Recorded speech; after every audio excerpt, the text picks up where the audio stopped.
Dr. Chris Bessent. I've been a holistic veterinarian for over 30 years. I have, above and beyond my veterinary degree, I have certifications in veterinary chiropractic, veterinary acupuncture, Chinese herbology, as well as have a master's degree in Oriental medicine for humans and herbology for humans. So welcome to our first episode of From Disease to Health, a veterinary integrative approach. Each week or each episode will be featuring really seasoned, wonderful veterinarians that have spent many decades treating pets and using more holistic medical practices, and particularly using whole food therapy. So today we have an amazingly wonderful guest today, Dr. Marlene Siegel. Dr. Siegel is best known for integrating holistic treatment options with traditional veterinary medicine. Since 1987, she has relentlessly pursued the cause of disease in animals and formulated treatment regimes that literally have saved lives. It's not a stretch to say that Dr. Siegel has given back decades of life to the animals that she has treated. Dr. Siegel is committed to creating healthy lifestyles for the pets that she sees as well as their humans. Dr. Siegel gained national recognition after being featured on the Truth About Cancer project in 2019. And in the same year, she launched Evo Love, her proprietary blend of raw pet food. Dr. Siegel continues to treat pets in her veterinary practice in Lutz, Florida, and is a frequent speaker and lecturer across the country. And we are so honored and privileged for you to be with us today to share your knowledge. Welcome, Dr. Siegel. Thank you, Dr. Bessent. Oh my gosh, it's such an honor to know I'm the first to help you launch this program. I'm so blessed. Thank you. You're very welcome. I'm just thrilled to have you. So tell us about your journey. So, there's always something in our lives that happens that is the catapulting event that pushes you into a direction that you never thought you would go. So for me, it was one of my show horses who was in an accident with my youngest daughter. And when that accident occurred, the horse literally saved her life. And thank God my daughter wasn't killed, because she could have. The horse had been having neck spasms. She reared in the air with my daughter on board. And as my daughter was falling off of her, she didn't know to let go of the reins. So she was literally pulling the horse over backwards. And the number one cause of riders' death is their horse crushing them when they rear and fall over. So by the grace of God, this horse was able to push her body in the opposite direction of where my daughter was falling. But I'm talking millimeters of distance. So that little tiny bit enabled my daughter not to be crushed.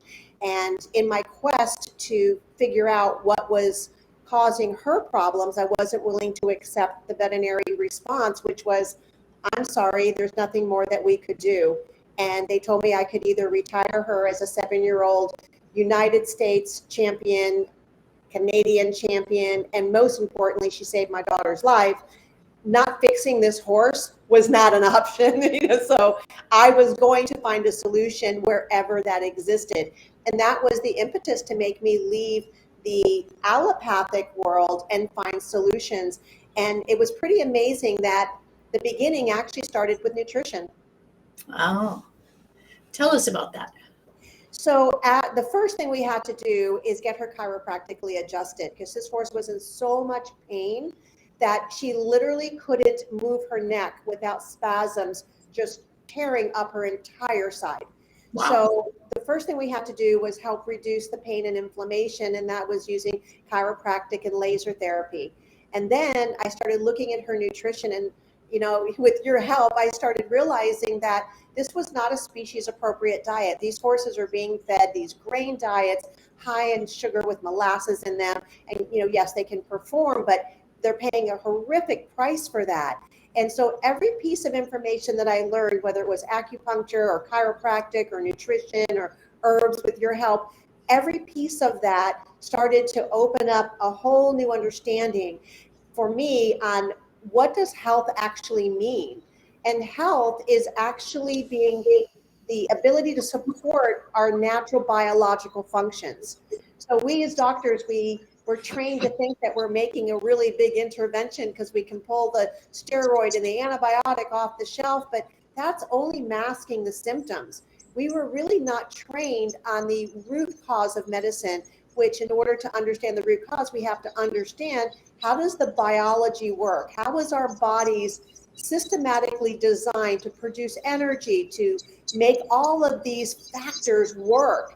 And nutrition is what literally drives all of these pathways to be able to function. So the more I started to understand about what biology actually means, I always laugh now because we have to memorize the Krebs cycle.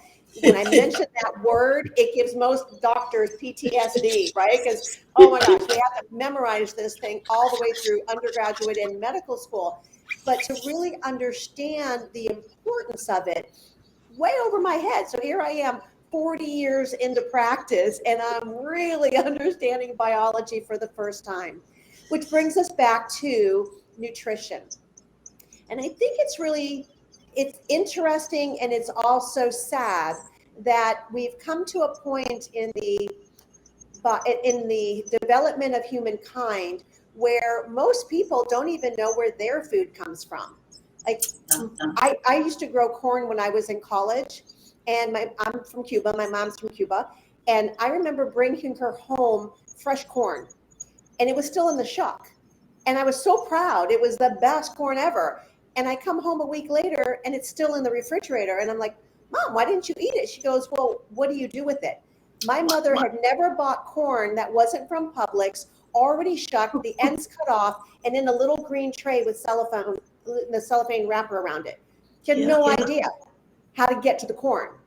So, that was my mom. Can you imagine that the children today have no idea where food comes from? But we are so inundated in this fast, cheap, and convenient world of everything that we've adapted to thinking that what we buy in the grocery store or what we put in our pet's bowl that has a long shelf life, and we can put it in the bowl in the morning and leave all day long and go to work and come back and it's okay. We're conditioned to think that that is actually food. But when we go back into the history of how pet food came about, it was really a byproduct of the Industrial Revolution. The Industrial Revolution was when we started processing our food, right? No longer hunter-gatherers. We started using machines that were able to change our food in ways that refined it. Didn't make it better, but it refined it. But then we have all of this waste product, and what do you do with that? And somebody came up with the idea that, we can put that into pet food. And so a lot of the byproducts and a lot of the waste material that can't be used in human consumption was actually the beginning of the pet food industry.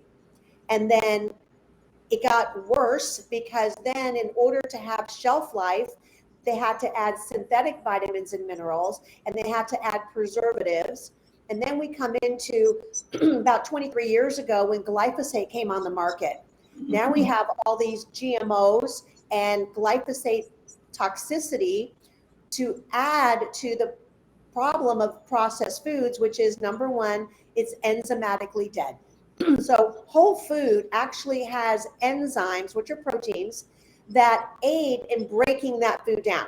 So when we eat something, it doesn't miraculously go from our lips to our hips. Feels that way when we're eating something delicious, but it doesn't. So we have to actually digest that. And what that means is that in the process of chewing food, and I'm referring to humans, we're breaking that food down with our teeth, mixing it in our saliva, which has amylase in it. And then after we are supposed to chew it thoroughly, it's pancake batter, it drops into our stomach, and then the hydrochloric acid, that low pH, is there to start breaking down the protein. So our carbohydrate digestion started in the mouth with the amylase, and then the protein digestion occurs in the stomach. Then as it moves out of our stomach, there's another process where the pancreas adds a little bit more if it feels like something is needed. It's the backup organ of digestion.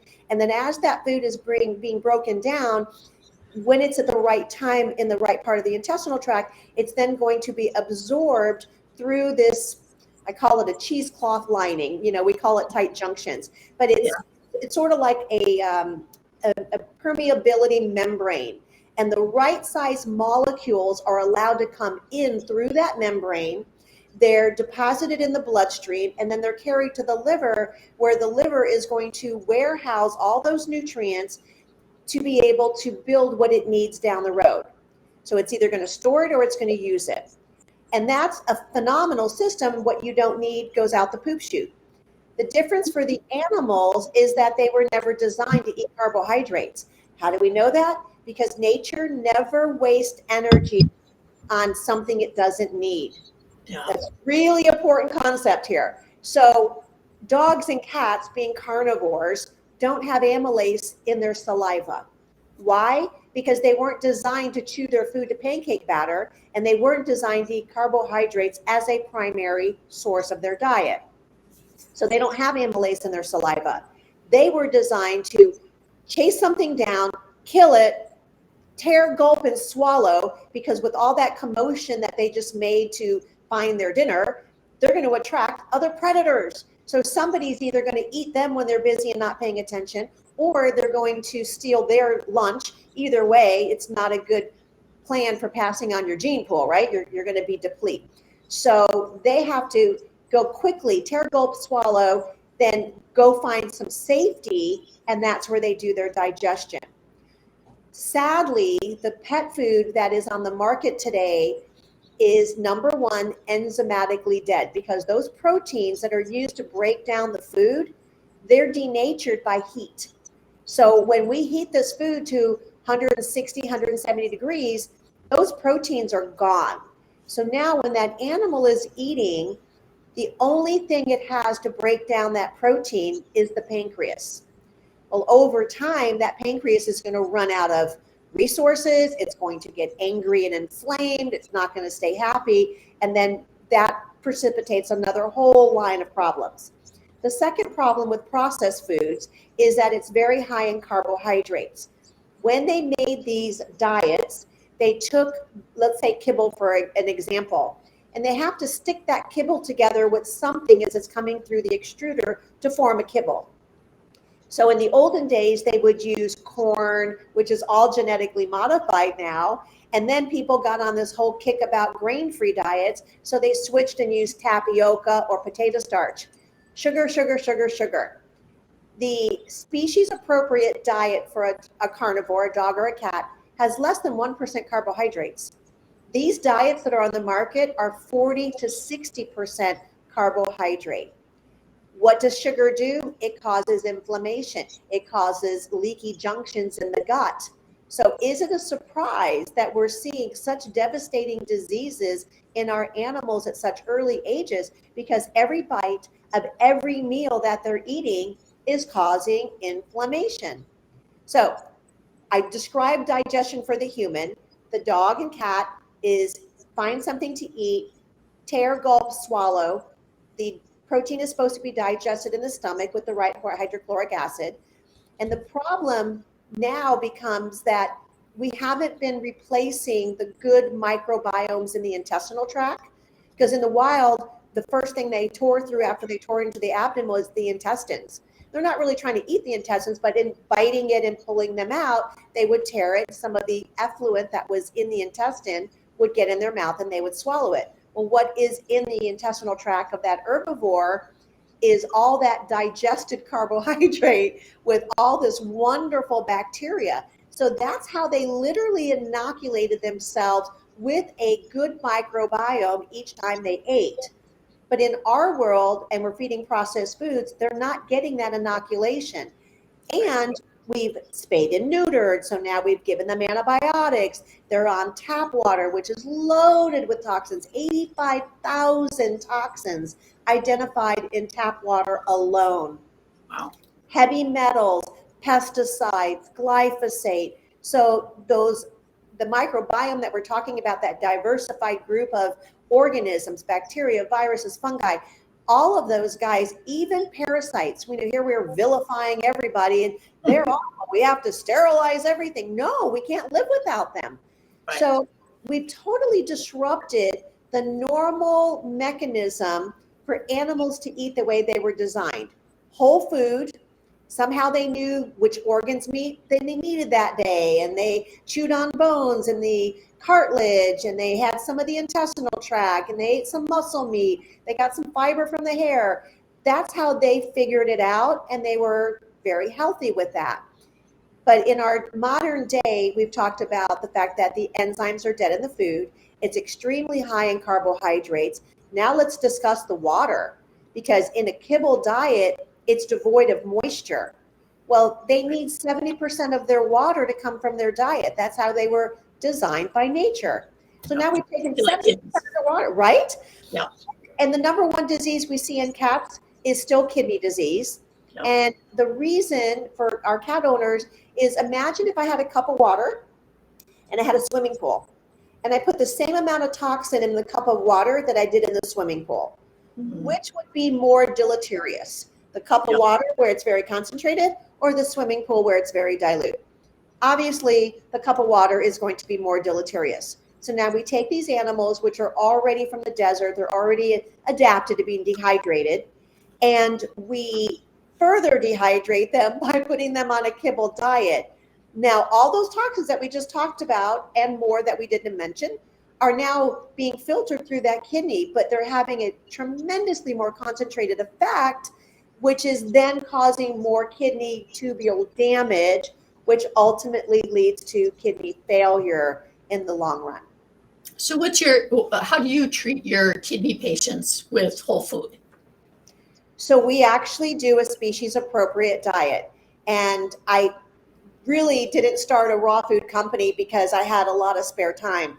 I couldn't find, right? You and I both are just the go-getter gals. It's amazing how much we accomplished in such a short lifetime. But I realized that they need to eat a species appropriate diet, which means clean, organic, grass-fed, grass-finished, and it had to be in the right proportion of meat, fat, bone, and organ meat. And we know that the food today is nutrient depleted because the soils are depleted. So if those nutrients aren't in the soil, they're not going to be taken in by the animal eating that grass or forage. And if it's not in there, then the animal eating the animal that was eating the forage isn't going to get the nutrients because it's just not there. Yep, and that's you are what you eat. Yeah, and it's the same for us. We just live in a world right now where our food is nutrient depleted. End of story. There's no disputing that. So we have to be able to take those essential nutrients, and the essential nutrients are those nutrients the body cannot manufacture on its own. And there's a certain number of amino acids, vitamins, and minerals that are considered essential. So what I do for any patient of mine, whether it's kidney failure, cancer, or a healthy puppy or kitten that we're starting out and we want to keep them healthy, is we start out with a species appropriate diet. So that looks like the correct balance of meat, fat, bone, and organ meat. And then what I did differently than what the manufacturing companies do is I intentionally separated out those macronutrients that I just named from the micronutrients that I supplement. So sure, there's some kind of nutrient in the food that they're eating. The meat, fat, and bone, and organ meat still has some nutrition, but we just don't know if it's enough. So I have a separate vitamin mineral mix that I developed so that I can make sure that the individuals are not only getting all the essential vitamins and minerals, but they're getting them in the quantity that they need. So I do bioenergetic testing. We do other kinds of tests that allow us to identify these nutrients.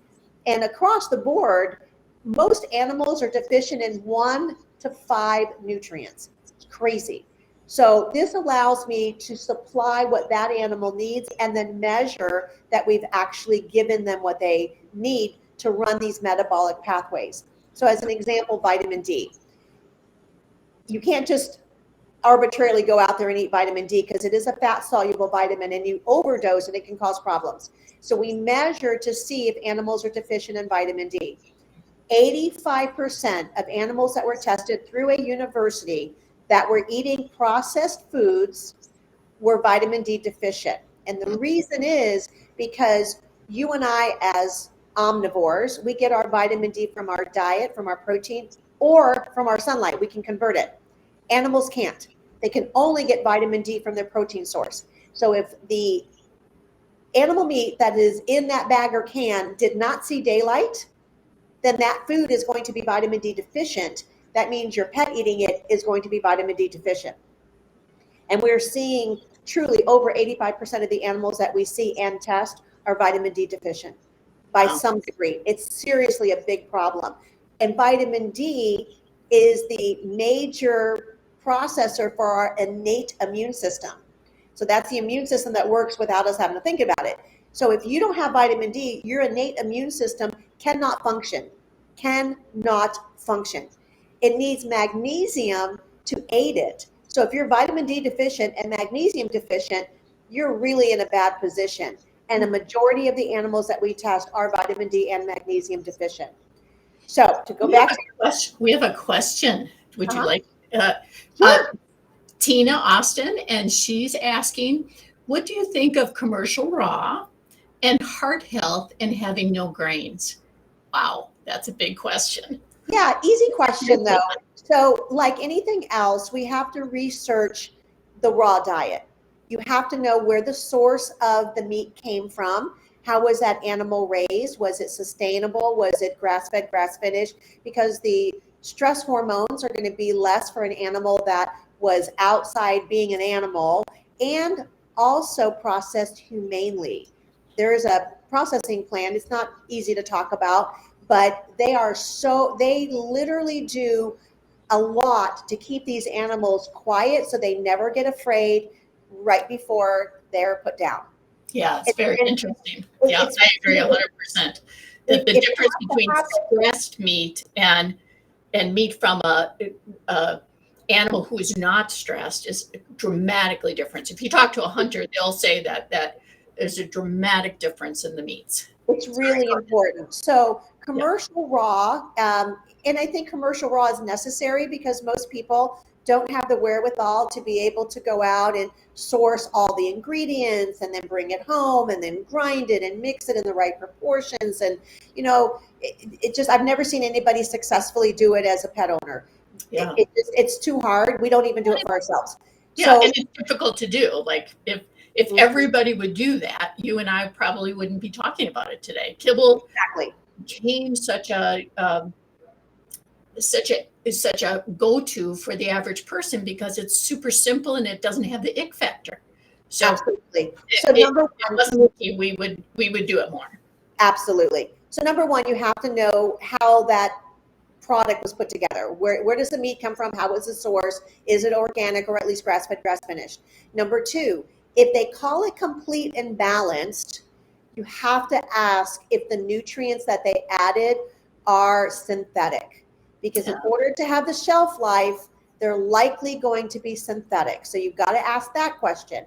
And then the source of fatty acids that they put in there, because that's another essential to balance it. I don't use I don't use fish oils anymore because of the problems with rancidity. And I personally had a problem where I was taking a rancid fatty acid from a very reputable company, and it caused heart arrhythmias. Wow. And so it's a very serious health concern. So we use plant-based fatty acids, and that way we can add them at the levels that we need, and we know that they're fresh and they're not rancid. That's how I do it. We have another question from Lisa Strickland. If our pets cannot get vitamin D from sunlight, how is it that animal protein sources need sunlight to be vitamin D rich? Herbivores synthesize vitamin D from the sun. Carnivores synthesize vitamin D from their protein source. We are omnivores. We get to do both. Yep. Fabulous. You did it, not my plan, but that's how it works. So because the herbivore, by the way they were supposed to be, they're not supposed to be in feedlots and crowded in conditions. So they're supposed to be out grazing. Yes. When they're doing that, they are converting vitamin D into their body. It's in their muscle. And then when you feed your pet that muscle, they're getting the vitamin D that way. Fabulous. We got another question from Jana, and Jana asked, what about freeze dried? I switched my 3 a 2-year-old boy from kibble to freeze dried. How can I improve his diet?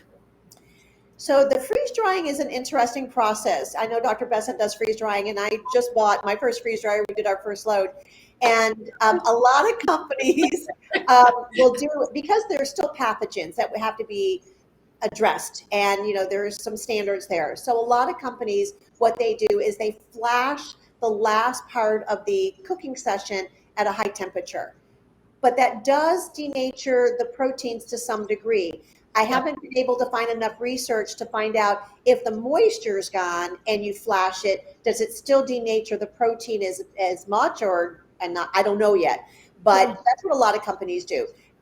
We did not do flashing for our diet, and so far we haven't had problems. So again, you have to know how that company, what is the quality of the ingredients they're putting in, what is the quality of the supplemental nutrients that they're using, and what is the process they did to do freeze drying.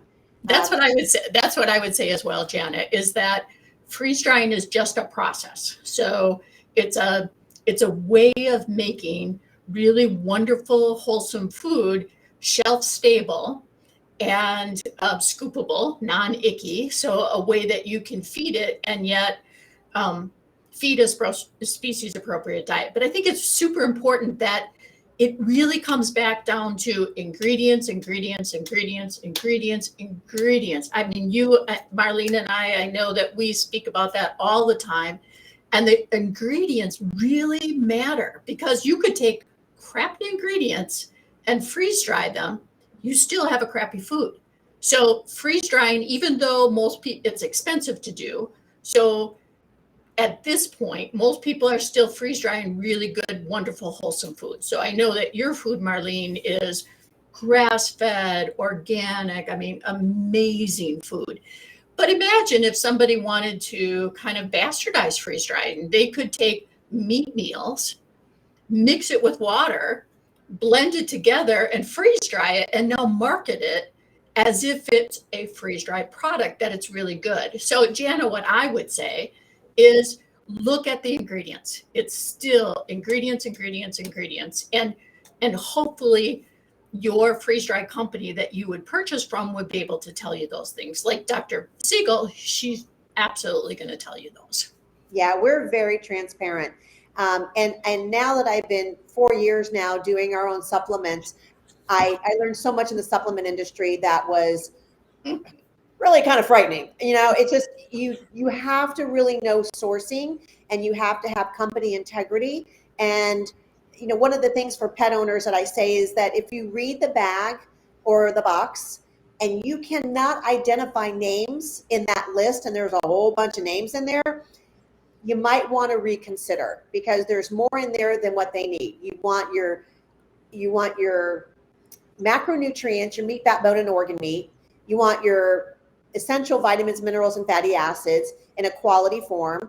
And those ingredients need to come together in a way that allows them to still be either fresh and or shelf stable without adding chemicals and preservatives. Right. And as you said before, that if the vitamins and minerals are synthetic, they're not as good. They're not as absorbable. They're not as shelf stable, on and on and on. And so my strong feeling is that we should get the vitamins and minerals that we need from the food that we eat.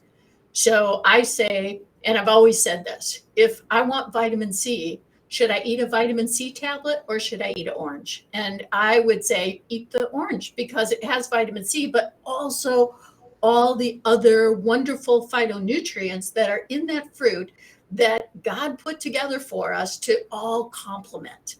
And you're saying the same thing. Exactly the same thing. We've gotten so far away from nature that it doesn't even resemble what it looked like in nature anymore. So I think for all of us, if we can take a step back and start with asking, what is the quality of the ingredients and the product that I'm using for my pet or myself? And then improve that. Number 2, improve the water. And then number 3, work on gut repair. That's really critical, because if we don't repair that leaky gut, then the body is taking in things that it shouldn't be taking in, and it's triggering the entire inflammatory response. And that happens all day long. So not a surprise we're seeing so much in the way of autoimmune disease and chronicity. So number 3 really has to be, how do we heal the gut? And to heal the gut, you have to stop doing the things that are causing the problem. So it kind of goes together. And then detoxification is my 4th step in how I treat all my cases. And I detoxify all 6 organs of elimination. So we're opening detox centers by next year for people and pets. And that's to work on the kidney, the colon, the lungs, the liver, the skin, and the lymphatics.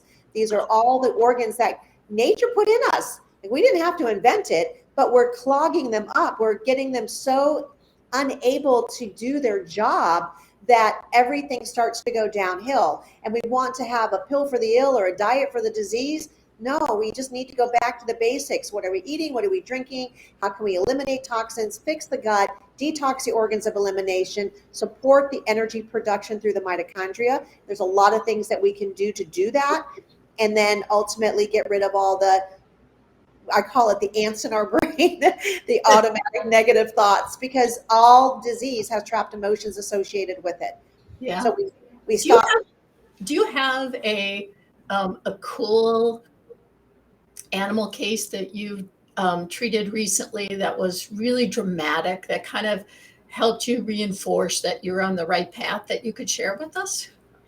I have hundreds, but I'll pick one of my I'll pick one.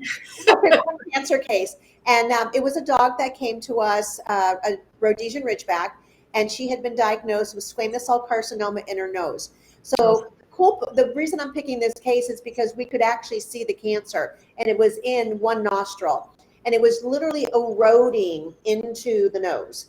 So we changed her to a species appropriate raw diet. We got her on the right supplements. We went through all the organs of elimination. So she came in every week, and we were doing infrared sauna. We were doing IV photodynamic therapy. So we would give a product like curcumin or vitamin C intravenously, and then we would take a special endo laser and put it into the catheter. So this light was literally in the bloodstream, and it would attach and brighten, it would attach to the photo activators that we had already put in, and then it concentrates into the cancer tissues, and it causes the cancer to die. It was remarkable. So around the 8-week mark, it started looking a little dicey because this cancer was getting angry, it was getting inflamed, it was swelling, and it was moving into the other nostril. We stayed our course, and we kept going, and at 16 weeks, she was cancer-free. Wow. And how old was she? She was 12. Wow. And she remained cancer-free the rest of her life. Wow. What a great story. And I'm sure that's the stories you see every day. Every day. And then skin disease, paralyzed animals, autoimmune diseases, you name the category. We just recently had a dog who didn't have 2 years old, a little boxer, does not have horrible disease, but was tearing up his armpits. And in 3 days of changing this dog's diet, we haven't even got our lab samples back yet. The itching has gone away. The skin is healing. The owner said best poops they've ever seen. Just little changes like that. It's amazing because we are what we eat. Yeah. But I'm going to qualify. We're what we eat, digest, assimilate, and eliminate. So we have to break down those nutrients, absorb them into the body, and then get rid of the waste. Because if you don't get rid of the waste, you're absorbing more toxins. So we have another question from Kayla Ann. What are your thoughts on the role of produce in a carnivore's diet? That's kind of a great question. There's two schools. It's a great question because they did get fruits and vegetables and such digested in the stomach of the animal that they were eating. So yes, they take those phytonutrients. The question is, should they be the primary eater of a lot of sugar? So we know that answer is a no. So if you're going to select the right kinds of vegetables and fruits, you want to do like the blueberries and the berries that are high in photoactive chemicals that have a lot of the nutrients that we need, but are also low glycemic. Yeah. So we don't want sugar. To me, I think that one of the one of the lowest hurdles to raising the plane of nutrition is increasing the antioxidants in their food. That Yes. yes, it should be species appropriate, so it should be smaller amounts of fruits and vegetables, but then really pack a punch. So the blueberries and the cranberries, and pick superfoods that are just filled with antioxidants.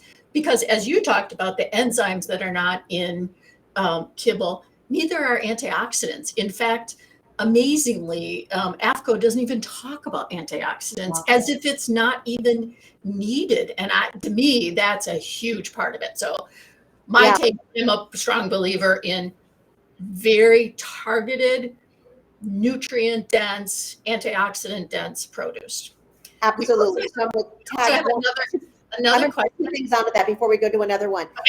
When you do that, add enzymes to the diet. It's super important because otherwise you're asking the pancreas to do all the work. So add a really high quality digestive enzyme. Welcome to contact me later. I'm happy to share. And then the second thing, because you mentioned AFCO, and a lot of people don't know what it is, but it's the regulation committee for making sure pet food is supposed to be high quality. It's only run by the big box companies. They don't actually have any legislative authority, and they're really not there trying to make the best quality pet food. They're really helping to regulate the big box food companies. So there you go. Amen, sister. So Lisa asks, are there ingredients that can help alleviate stress? And I know you got some great answers for that. Yes. Now, there's stress comes from multiple areas. Stress can come from eating a species inappropriate diet. Stress can come from the toxins that are in the food. Stress can come from not getting enough exercise, quality, good fresh air. You know, if you have mold in your house or a lot of electromagnetic pollution. So a lot of people have their Wi-Fi going all day long. They have computers and smart appliances and routers and all of this EMF producing stuff. Wow, we're going to do a whole show on this one, Dr. Chris, because I'm doing a huge study on EMF right now in animals. It's amazing.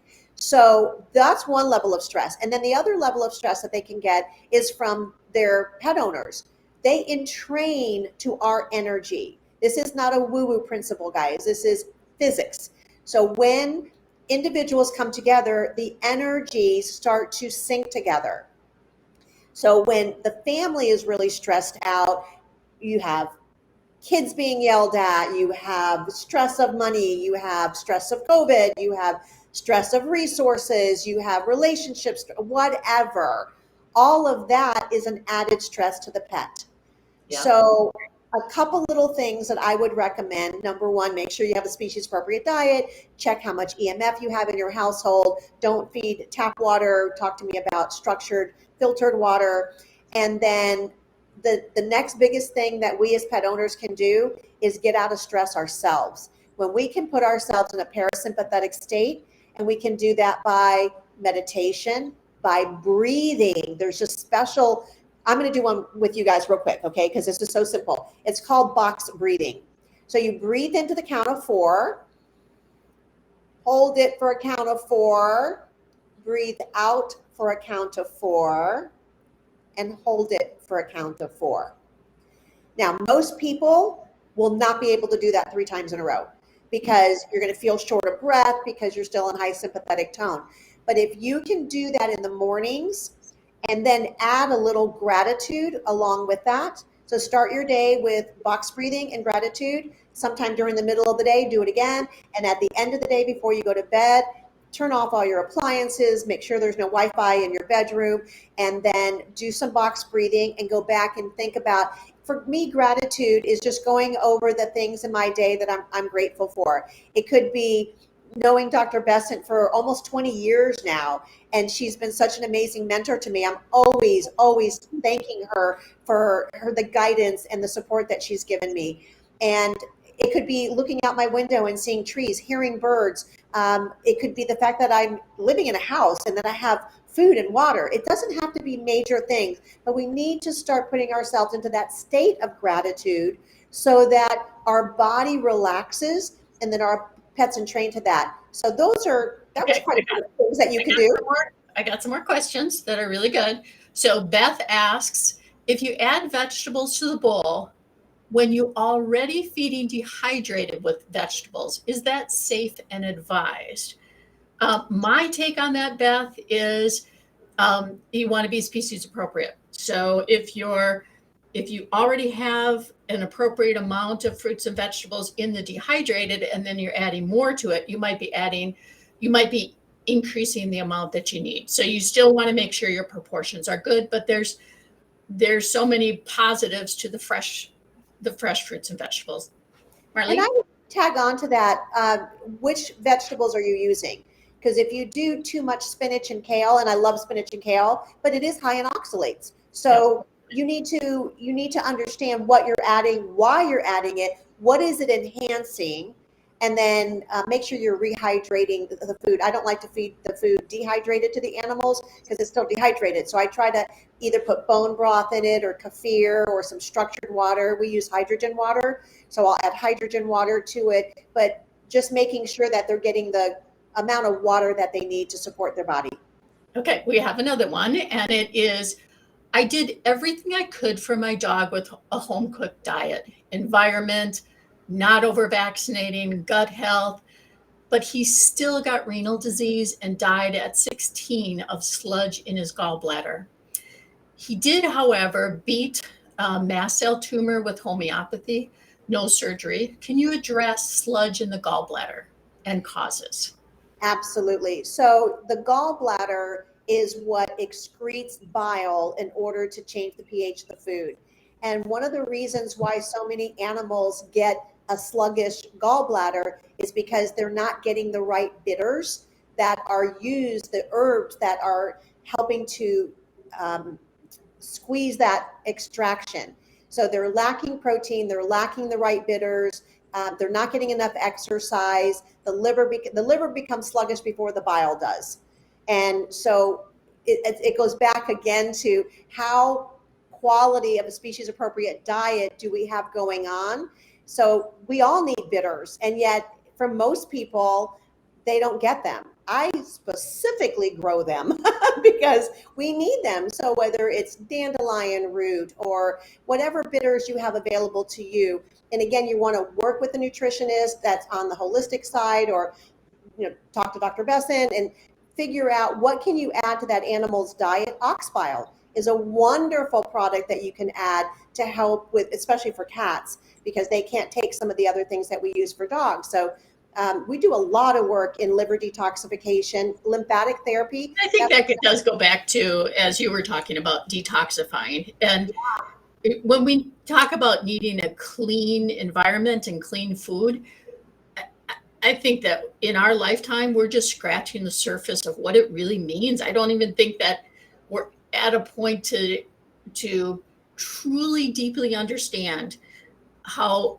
important clean food is. And it sounds like that you did so many wonderful things for your dog, and thank God that you had been doing all that you did prior to his passing. So I would also say she did an amazing job. Yeah, and I'd say thumbs up to get to 16 with all that going on. Right. Yes, they should get to everything that you've learned is now going to be passed on to the next pet that you take on as well. So Let's go to one more. We got Michelle, and she says, can this diet help with a dog that appears to have allergies? Chewing on the feet, pulling out the fur, has been fed kibble and various brands. And then we have another question that is about mast cell tumor diet. So high protein versus low carb. So let's talk allergies first, because I know that's something that you and I see every single day. And to me, again, it's a reflection of how toxic our world and the food that we feed is to our pets. But let's hear your side. So you guys can, I have a free ebook if you want to download it. It's holistichealingvet.com, and it covers these 6 principles, and it's free. So number 1, with our allergy dog, we want to get him off a species inappropriate diet. So get him back on a good, wholesome, real food diet with the right vitamins, minerals, fatty acids, and some digestive enzymes. And then we have to repair the leaky gut. So that could look like bone broth. It could look like licorice root is wonderful for helping to repair the mucus lining and acts as a natural steroid. So that's wonderful. Improving the microbiome. So eating fermented foods. I am not a fan of probiotics per se.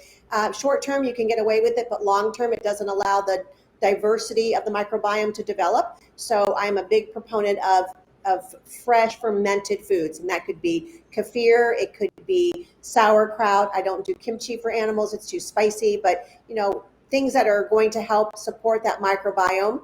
And then the detoxification and movement. So just changing the diet and getting the right nutrients in and healing the gut, for most of our cases, that's going to make all the allergies go away. And then we're seeing a lot of adrenal stress right now. It's not a syndrome actually known. I just wrote an article for a magazine, and they asked for adrenal stress. And there's no literature out there for adrenal stress in animals. Because it's not recognized. It's not recognized. Once it becomes autoimmune disease or once becomes a Cushing case, then they recognize it. But here are the two foundations in people that indicate adrenal stress. Picky appetite. Raise your hand, guys, if you have picky appetite animal all the time, right? And number two is itching. So I think a lot of these animals that we see that have picky appetites and that have chewing feet and allergies and ear infections, I think they really are showing us that they have adrenal stress, adrenal fatigue, and we're not recognizing it. And then what do most veterinarians do? They make it worse by putting them on prednisone. Now they just further suppress the whole adrenal pituitary hypothalamic axis, and now these animals get temporarily better because the symptom goes away, but ultimately they get worse. So what would you say about high protein, low carb for mast cell tumors? So this whole idea of high protein, I think that was made up by the whole processed food industry, because our pets' bodies were designed to eat a biologically species appropriate protein. About 60% of their cell membrane is protein.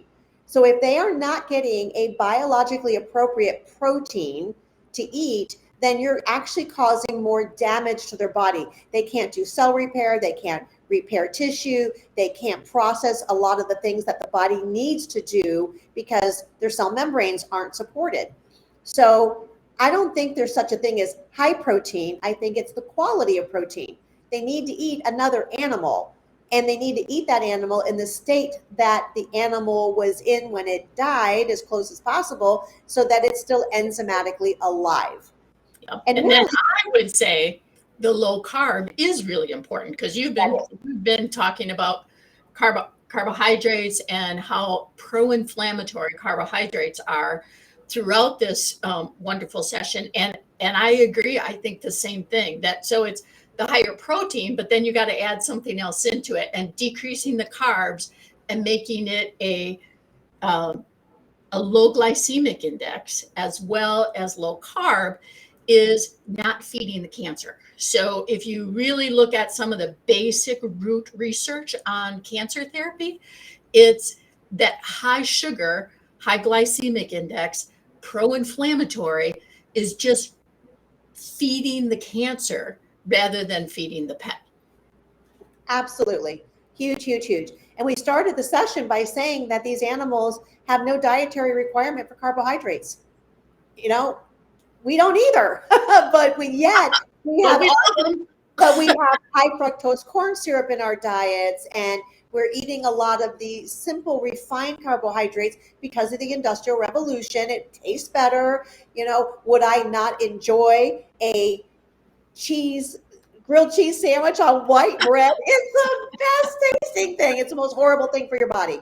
But, we grew up on grilled cheese sandwiches just like that. So we just have to stop and go back to, what does nature do?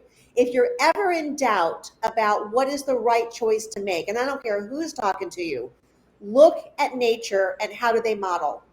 And that's what you want to follow. Amen, sister.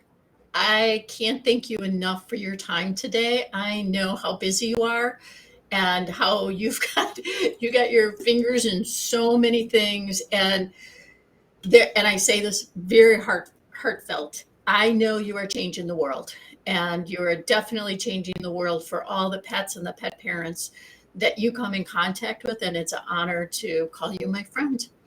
I also thank all of our viewers today for their fabulous questions. And there was no question that you guys were just as fascinated by Dr. Siegel's conversations as I was. And I look forward to seeing you guys at our next episode of From Disease to Health, the Alternative Veterinary Approach.